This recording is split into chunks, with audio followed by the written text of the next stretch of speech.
Okay, great. Well, first of all, thank you, those that are on here live and those that are listening later to the presentation. So this has been an exciting year for us. We've had gotten the final approval for the, as you'll learn, the Master of Science in Engineering Management, and also a certificate in project management. So we'll be talking about some of the activities this year and some of the upcoming things that you'll be seeing in the next year. Okay. No, why is the slide not advancing? Here we go.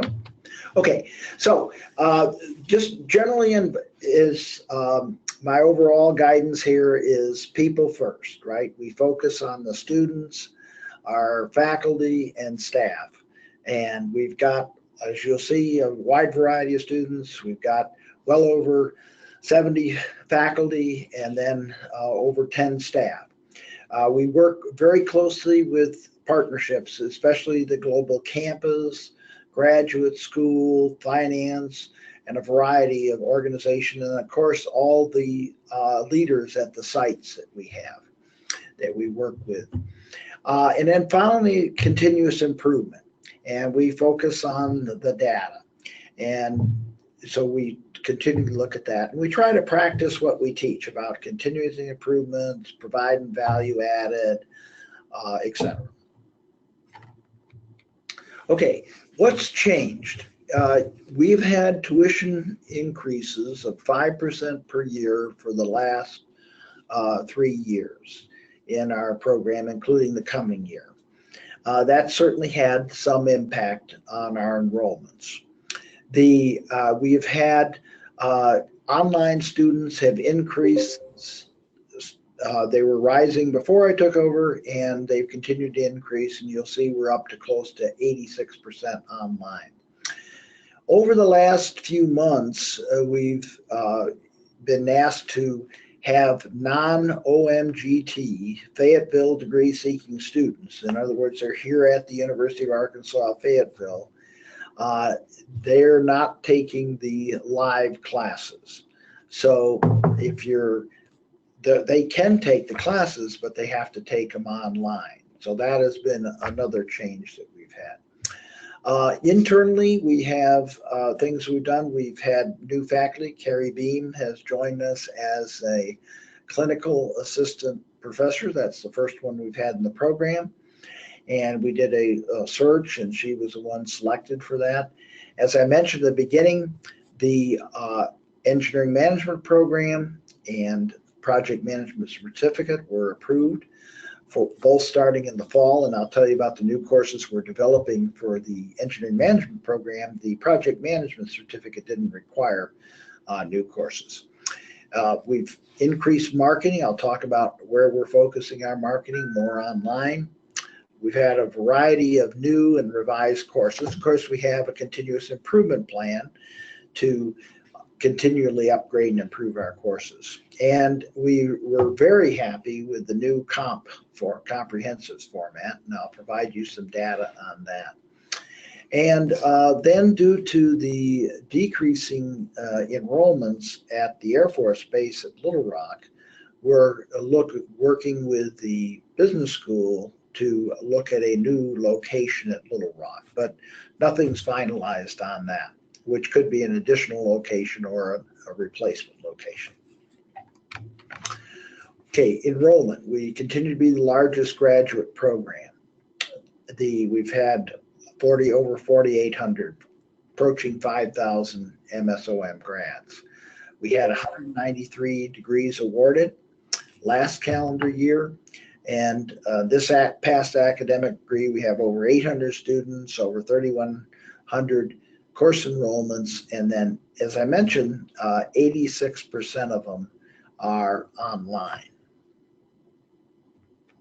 Here's the enrollment trends that you'll see. Now, these are the total enrollments, including MSE and enrollments too, students that are in MSE students enrolling. And then you can see that's the tall bar. The second bar down is the students in our program. And The third bar down is the number of graduates that we have. And of course, we're not finished yet with the fiscal year because of summer. Okay, if we look at the enrollments by location, here's our latest data for the academic year. And as you can see, 86% are online. And you can see the number here at 22 at Little Rock, and that's the impetus for why we're looking at another location. And of course, as many of you know, including Fayetteville, are the international students that we have. Here's the age distribution of the students. So you can see we get a few right out of college, but we tend to have them more in the late 20s and 30s and 40s. And occasionally we have a few handful of students that are in quite senior positions that take our course and in the 50s, 50 or more. We've had a couple of vice presidents take our, and OM or different things, take our courses and even come to graduation, and very proud to finally have completed the degree. And then there's our average age and median age, 34 and 32 respectively. There's some limitations to this data, but how students learn about MSOM, they can get there by the Global Campus website. They can search and find our websites. And we work hard. We're working with our people in the college here to make our websites pop up more on Google. And but you know, when I ask, many times when I ask, and I ask every single comps person, how do they hear about the program? And it's always typically mostly a website, but many times it's a student or a colleague. They heard good things about the program from another friend or a colleague. So that's always an important. And I think the better job we do, the more value our students have, and the more value it has, the more they tell others about it. Okay, we are 35% military folks, and so those services here, and then there's a variety of other employers that we have large and small organizations. These are some representative employers. Okay, I want to spend a minute on our program outcomes, especially for our newer faculty here. This is the foundation for everything we do. When we do a new course, we go back and align that course to these program outcomes. When we do a course revision, we do these aligned with the course outcomes. Now, not every course will focus on every one of these outcomes, but we're very thorough in looking at this, and this is what Emily and Mary do, is make sure we align with these with each of the courses. So we can, from our accreditations to endpoint that Rich manages, we can track back to these. So the first one is apply the skills and techniques required to lead and manage. And most of us view those as two different things, management and leadership. And of course, we have a leadership course focused directly on that. We have several management related. The global supply chain, for example. Plans and controls to create value through change. And that change is how strategies are implemented, tactical and operational. And so we have a new course that we developed, really focused directly on this, is the change management, which has been a great course and well received. Designing projects, we have project management and we have the advanced project management, and now we have the certificate program. So that's a very important component here. Identifying problems, analyzing alternatives, and designing solutions considering all the various factors. So we have several courses that focus on that. Using quantitative techniques and models to analyze data to support decision making. Two of the changes that we'll be talking the most about at our faculty meeting will be the changes to the Excel course. The nickname, of course, is the Excel course. We'll be talking about that. And then we'll be talking about how we have put more quantitative aspects, and not only more, but we've relocated them to align with the topics in the intro course.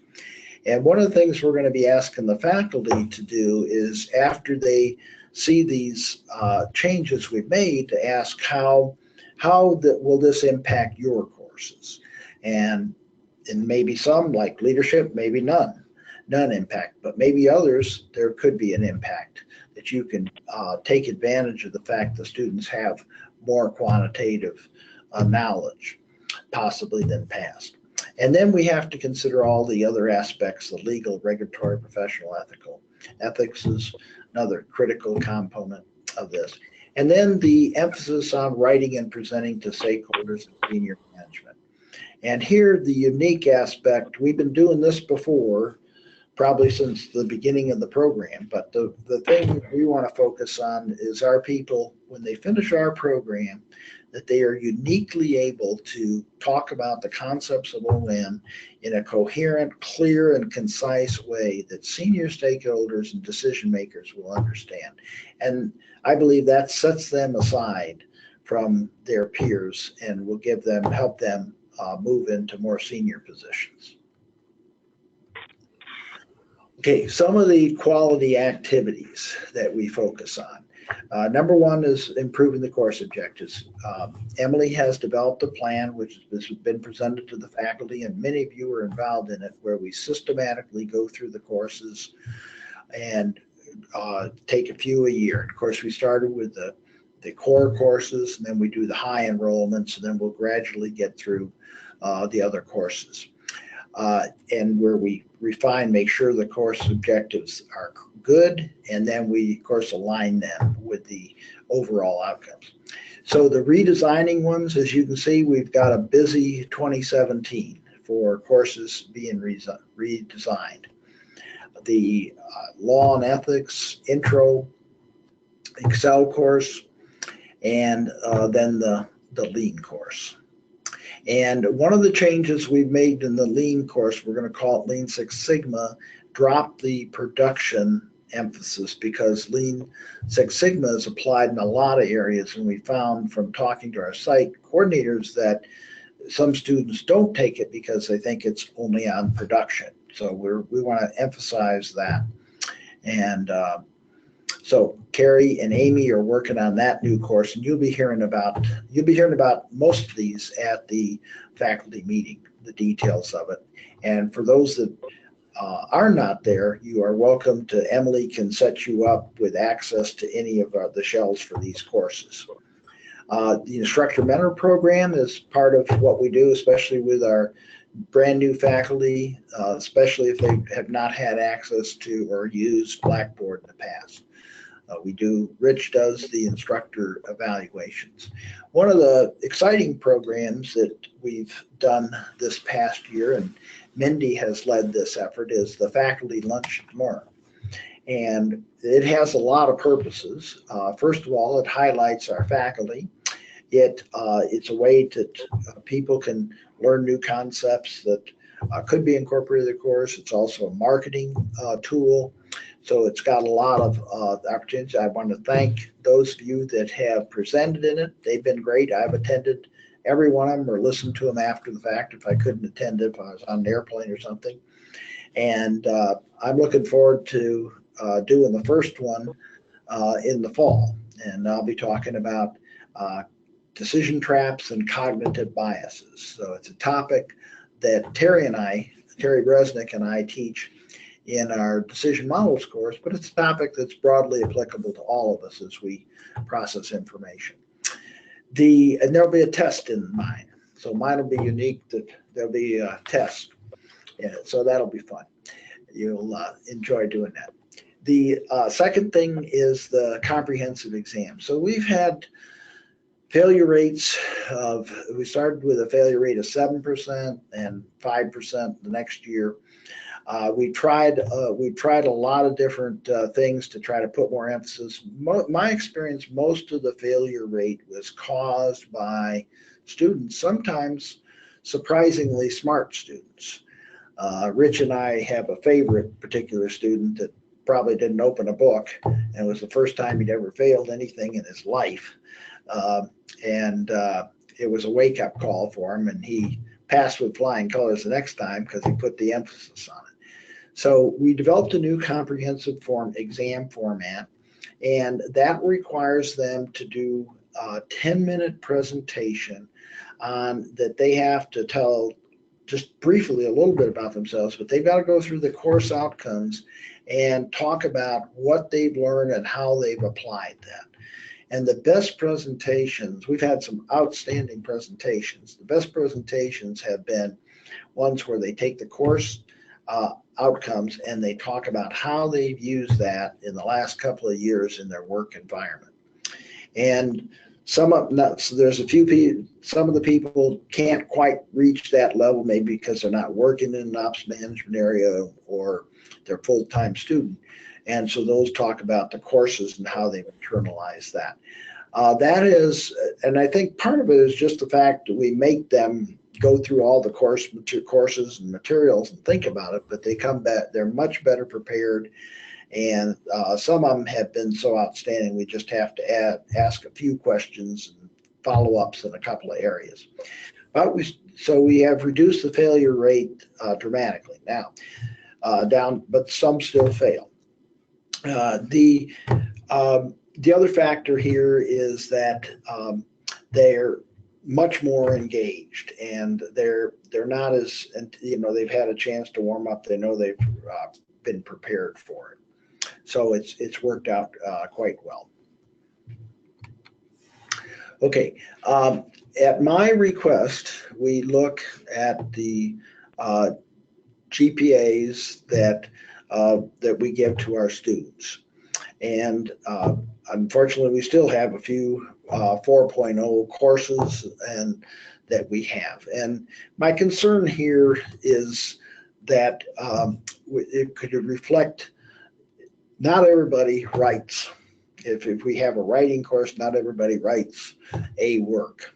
At least the students that I teach don't write A work. And but the point here is we don't want people taking the courses for the wrong reason, because they have a reputation of just being a course that's an easy A. Or they should take the course because they value the material and it's going to be useful. So I always recommend, if we have a hard time distinguishing, using grading rubrics. That is how I use it to distinguish the course grades with mine. And so it's an area we're going to continue to look at. Community-wise, faculty, like I said, we have between our around 70 faculty, between our adjunct faculty and our full-time IE faculty, and we now have a new, Carrie Beam is our new clinical assistant professor, and joining our Leonard Nethercutt, our other instructor, full-time instructor, and we've had, over the last year, 7 new adjunct instructors. So we have, of course, as many of you know, a turnover in instructors. Some folks just, life-changing family events, work events require them, or health. All those have been reasons that have happened in the last couple of years that our instructors have had to stop teaching. And so we have continuing need to bring them in. And of course, as you all know, our policy is we'll have 2 instructors for every single course. Even the low enrollment courses, we want 2 instructors. So if something happens that causes a change, then we're prepared. We always have a fallback. So one of the other new events are the MSOM Alumni Society has been formed here in the last, year or 2. And John Hickey has been involved in doing that, and now Mindy is going to take over as the staff person who works with the Alumni Society. And they've had a couple of events. They did one here locally. They got we got the Chancellor's Box at a baseball game, and we had a great time. We had something like 15, 20 people there, and we had a great time. It was a very nice event. So we'll look at other kinds of events. And then we've gotten approval from the dean to have a new MSOM graduate award that would be awarded with the dean's annual awards. So we'll be soliciting nominees for that, and we hope to do that next year for the first time. Okay, growth. So marketing, we have booth at Apex. We had a booth at the Institute of Industrial and System Engineering, and we've done a booth at the Service Academy Career Conference, and we've focused on social media. I mentioned the 2 new programs. We have 3 courses under development now. One's done, which was Rich did the OM for unmanned aircraft, and we're now doing 2 simultaneously here. The Intro to Engineering Management, that'll be done. It's being done by Matt Silly, and Matt is he's doing that right now. We just had a meeting today on it, and it's going to be offered for the first time in the fall. And then we have Carrie Beam working on a risk management course. The risk management course will be a course that both OM and EM folks can take, and we anticipate that offering that the first time in the second session of the fall term. And then Rich he's already led and organized the first one of the UAS Drone Summit, and they're working on the second one as we speak right now. And so with several partnerships on this too. And there's, of course, lots of interest in drones and UASs for all kinds of operations management applications. I'm sure you've all heard about Amazon and Walmart's interest in drones. And so there's just a lot of great applications there and a lot of operations management issues. Okay, so that concludes the presentation. So Emily, do you have any questions that I can answer now? The only question that was in the chat was from Mike Costello, and he said, are students considered full-time equivalents, I think is what you were asking. And Mike, I answered you back in the chat, but we do distinguish between unique students that enroll throughout the year versus how many course enrollments we have. So those are 2 different things. They don't have to be full-time to be included in that 807 that we had last year. That's just anybody who enrolled in a course anytime throughout the year. And then of those 807 students, they enrolled in 3,161 course enrollments. So if I can clarify that anymore, just let me know. But that's the only question so far. So if anybody else has any, feel free to type them in the chat or turn on your mic and you can. Yep, you can just turn on your mic and I'll be happy to try to answer them too.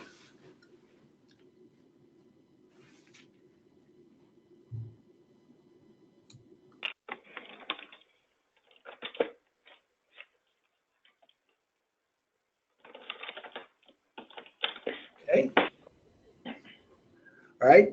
I don't hear any more questions or see any more being typed. So, of course, you can always send me an email at any time. And I hope to see many of you at the faculty meeting in July. And Emily has sent out, we're going to have the first ever golf tournament after. So if you're a golfer or a golfer wannabe, or you just want to ride on a golf cart, you could join us there. And Phil Jones is organizing that, and he'll be. We have information that you can sign up for that. Hey, and Greg. In the sign up for that. Go ahead, Jim. The real quick question is: are these? My mind really works slow, so are these slides going to be out there so I can kind of go back and review them and see if I had any questions? Yes. Yes, the answer is yes, and so they'll be available through Emily. Yeah, and I'm gonna, Okay, this thank you. has been recording the whole time, so I'm gonna send it out to everybody so you can go back to. Roger that. Thank you. Mhm.